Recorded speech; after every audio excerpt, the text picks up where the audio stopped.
It was the summer of 2019, and I was in Denver, Colorado, visiting a couple of old college friends. We wanted something different for our Saturday night, something more exciting than just another bar crawl or game night.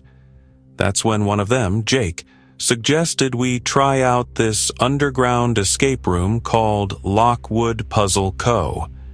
It wasn't listed on the big tourist sites or even Google Maps. You had to know someone who knew someone. That should have been our first red flag. We booked a midnight session for 5 people. Me, Jake, Tanya, Melissa, and Chris. The place was down a narrow alleyway, barely lit, and we had to descend a rickety staircase behind an unmarked door. There was no lobby, no staff, just a wall-mounted tablet instructing us to place our phones in a locker and sign a digital waiver. The waiver was absurdly long, over 30 pages, and we just skimmed through it like idiots and hit accept. The escape room had a turn-of-the-century asylum theme. The second we walked in, a steel door slammed shut behind us with a force that felt real. No buzzers, no welcome message, no game master on the intercom. Just silence and flickering fluorescent lights. The room was cold, damp, and smelled faintly metallic, like rust or blood. Each of us was given a number and locked into individual cells with barred doors. Mine had a single light bulb dangling above and a mirror bolted to the wall. That mirror wasn't just any mirror. It distorted your reflection slightly, just enough to make your eyes look too large or your mouth subtly crooked. The longer I stared into it, the more it felt like I was being watched. Not by the others, but by something behind the glass. The first clue was scribbled on the underside of a steel bed frame, written in red ink that looked uncomfortably organic. It read, "He watches through the glass. Don't blink too long." The others shouted out their clues, and we pieced together a sequence to unlock the cell doors. But Chris couldn't get his open. His lock refused to budge. Then the lights in his cell cut out completely. We thought it was part of the game. Maybe he had to find a backup code or complete some solo puzzle. But then he screamed. A sound so primal it froze all of us in place. It wasn't a startled yelp. It was the kind of scream that comes out when something is physically wrong, when pain rips through your body like fire. Jake and I tried prying the bars open while Tanya shouted for help, but no one responded. After 2 minutes of that awful, blood-curdling scream, it just stopped. Not faded. Just cut off. The lights in his cell flickered back on. He wasn't there. At first, we thought maybe he was part of the act, that they pulled him into a back corridor to add suspense. But Melissa pointed out that the floor beneath his cell was wet, not water. It was darker, thicker. We didn't say the word. None of us wanted to say it out loud. Then the puzzles began to shift. Literally. The drawers and compartments we'd opened were slammed shut by themselves. Some of them had completely different contents when reopened. One drawer that had contained keys now held a bundle of human teeth wrapped in gauze. Tanya broke down crying. I tried opening the exit door, but the keypad was gone. In its place was a timer with no numbers, just an old-fashioned ticking sound and an ominous label. Trial continues. The mirror in my original cell now had a hairline crack down the center, and my reflection no longer moved in sync with me. When I raised my arm, it delayed slightly. When I turned around, it grinned. I was done. I started shouting for help, pleading to end the game, but nothing happened. Then Melissa vanished. 1 second, she was beside us. The next, she was gone. The only thing left in her place was her necklace, snapped and resting on the floor. The chain was warm. Still warm. Jake lost it. He picked up a metal stool and began smashing everything. Walls, lights, anything that looked like a camera. We found a trapdoor beneath one of the fake floor tiles and decided it was our only chance. We climbed down into a narrow concrete shaft, barely wide enough for us to crawl through. We crawled for what felt like hours until we reached a steel hatch. We pushed it open and spilled into what looked like the same room we had started in. Only now, there were no bars, no doors, no puzzles. Just the mirror. Only this time, the mirror didn't reflect us. It showed an empty room. Then the lights went out one by one, and the ticking started again. Closer this time, louder. We backed into a corner, praying it was finally over. The wall behind us gave way and we tumbled into a stairwell. This time, there was a door marked Exit. We burst through and found ourselves in the alley where it all began. No sign of the building, no staircase, just a brick wall. The place had vanished. We reported it to the police, of course, filed missing person reports, but they couldn't find anything. The address led to a closed-down bakery that had been out of business for years. The waiver we signed? It didn't exist. Our phones had been wiped clean. No photos, no messages, not even call logs. I still have the mirror from my cell. I don't know why I took it. Maybe to prove to myself it happened. But sometimes I see things in it. Not me. Not a reflection. Just shadows. Waiting. And every night I hear ticking. Closer. Louder. Like my time is still running out.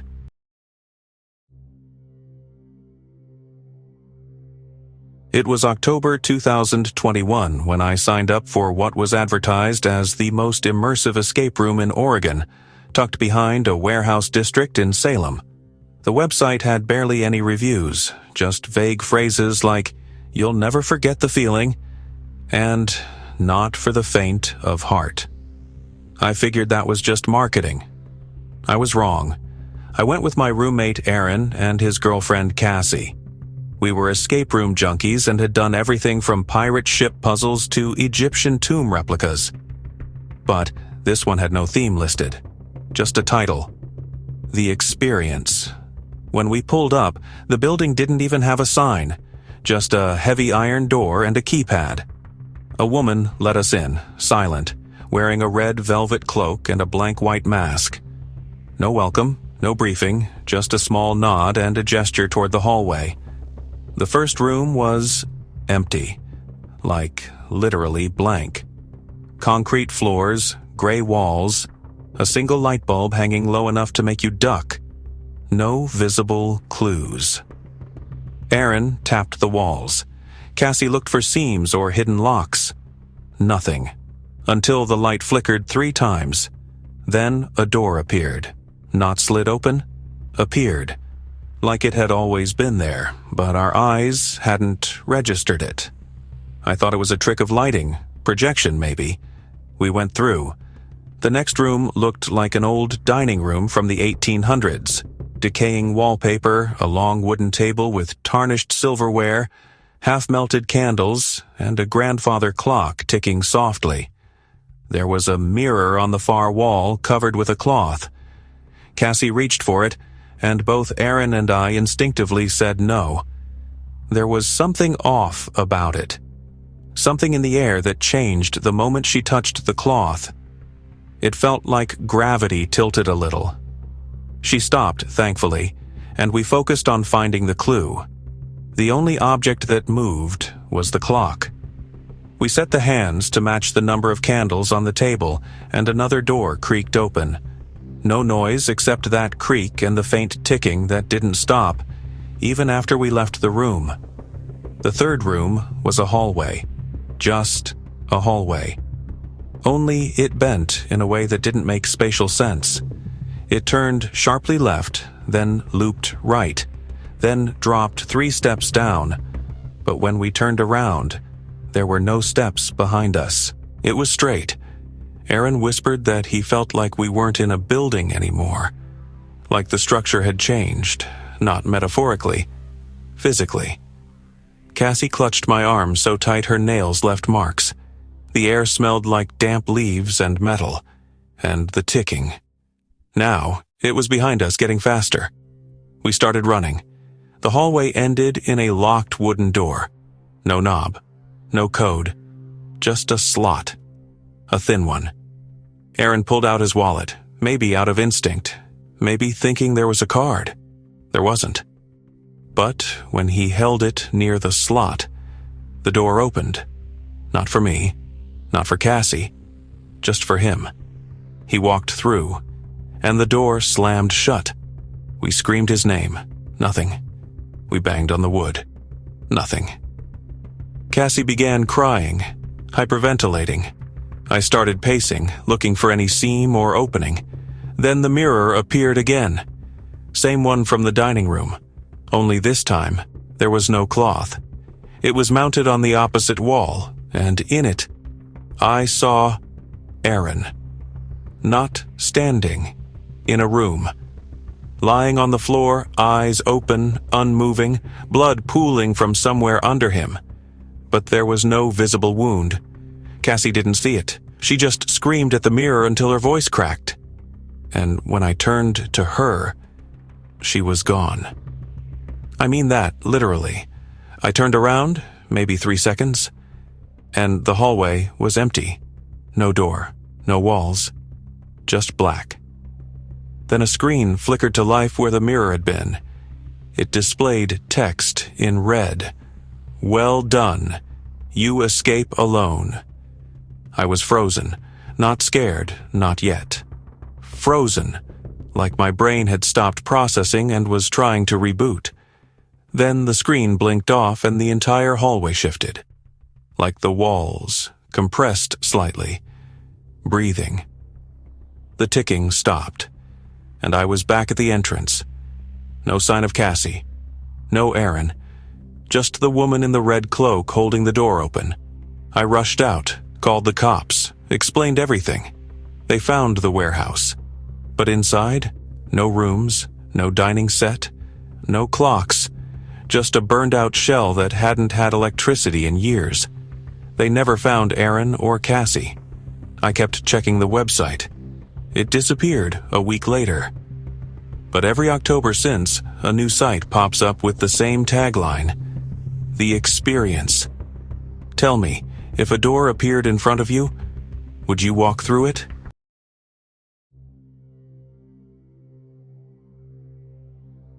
Chapter 3. The Loop You Never Chose. It was early November 2022 when I booked a private escape room experience in Denver as part of my company's remote bonding initiative. I work in cybersecurity, so our team is mostly spread out. This was the first time a few of us were going to meet face-to-face. There were 5 of us in total. Me, Rachel from Tampa, Jonas from New York, Leo from LA, and our newest hire, Avery, who lived about 2 hours away in Colorado Springs. I picked the place because it had this strange reputation online. Reviews were oddly cryptic, with phrases like, "Nothing is what it seems, don't fall behind," and one that just said the final room isn't for everyone. I thought it was part of the gimmick. We arrived just after dark, in an industrial stretch of Denver where most buildings had shut down for the night. The escape room was tucked inside a repurposed storage facility. From the outside, it looked completely abandoned. But the moment we stepped through the heavy metal door, everything changed. The lighting was warm, low. Soft classical music played from hidden speakers. A woman in a black dress greeted us without a word, handed us each a black keycard, and led us down a hallway with no visible doors. Then, one by one, she pointed at each of us and directed us to separate corners. When I asked why, she simply smiled and said, "This is the advanced version. You must begin alone." That wasn't part of the online description, but we all nodded, assuming it was an individualized puzzle to start. My section of the wall turned out to be a hidden panel. It slid open silently and revealed a staircase leading downward. Everyone else was gone. Doors had opened around them too, and the hallway now looked empty. I went down. The first room looked like a dimly lit children's playroom. Cracked dolls, a carousel horse, and a rusted music box that played slowly when I twisted it. The puzzle was simple. Spell out a phrase using blocks arranged by color. I finished it quickly, and the wall slid open. But instead of finding the others, or a new room, I entered a corridor with nothing but surveillance monitors on both sides. Each monitor showed a different room, and each room had one of my coworkers in it. But something wasn't right. In Jonas's feed, the walls of his room were getting smaller. In Rachel's, the lights kept flickering and revealing something moving behind her. Something tall and quick. I tried to shout, but they couldn't hear me. There were no doors. Just this long corridor that kept showing more and more feeds. Some were of empty rooms. One showed a room filled with mannequins. Then I saw Leo's feed, and froze. He was standing still, staring at the wall, but in the corner of his room was a mirror. And in the mirror, there was someone else standing behind him. Someone in a rabbit mask. I watched as the figure slowly raised a hand and placed it on Leo's shoulder. Leo didn't flinch. He didn't even blink. The monitor flickered and Leo's feed went dark. I kept walking, panicked, trying to find a way out or a button or a staff member. I found a red door at the end of the hallway that required the key card they'd given me. I swiped mine and stepped inside. It was pitch black. Then a light buzzed on above me, and I saw Avery sitting at a desk in the center of the room. He looked up at me and smiled, but something in his expression was off. His eyes didn't quite track me correctly, and when he spoke, his mouth moved too slow for the words. He told me I was the last one. I asked him where the others were, and he responded, "They're done playing." When I asked what that meant, he handed me a paper. It was a waiver, but not the one we signed before starting the game. This one had a different company name, something I'd never seen before. It mentioned psychological harvesting and consent for existential disassociation. I thought it was some kind of joke. Then the door slammed shut behind me, and I heard the music box melody again. Only this time, it was coming from inside the room. Avery stood up, but as he walked toward me, I noticed the skin on his arms had seams, like a costume. I grabbed the nearest object, a heavy metal stool, and swung at him. His body collapsed instantly, like it was hollow. But when I turned him over, there was no face, just smooth, molded skin, like a mannequin. A screen lit up on the wall. It showed the 5 of us in our starting positions, only the footage wasn't from today. It was from years ago. None of us looked the same. I still had braces in the video. Leo had long hair again. This wasn't today's footage. Then the voice came on, robotic and low. "Thank you for completing your trial. Memories have been successfully extracted." The screen cut to black. A new door opened behind me, leading back to the lobby. I stumbled out, sweating, dizzy. The lobby was empty, no staff, no other players. Just a front desk with a small card that read, "You escaped." Did they? I ran to the parking lot. Everyone's cars were gone. My phone had no signal. When I got home, I tried messaging the others. Nothing. Profiles deleted. Numbers disconnected. Later, when I contacted local authorities, they checked the location. The warehouse had no operational business registered. It had been closed for nearly 8 years due to zoning issues. And here's the part that still keeps me up at night. A package showed up at my door 2 weeks later. Inside was a video cassette. I had no player, so I borrowed one from a thrift shop. The tape showed footage of me in that same children's playroom from the first room. But I was younger, much younger, maybe 7 or 8. And I was solving the puzzle. I have no memory of ever being there before. So I have to ask, What if the escape room wasn't just a game, but something I've already failed once before? Would you dare to play again?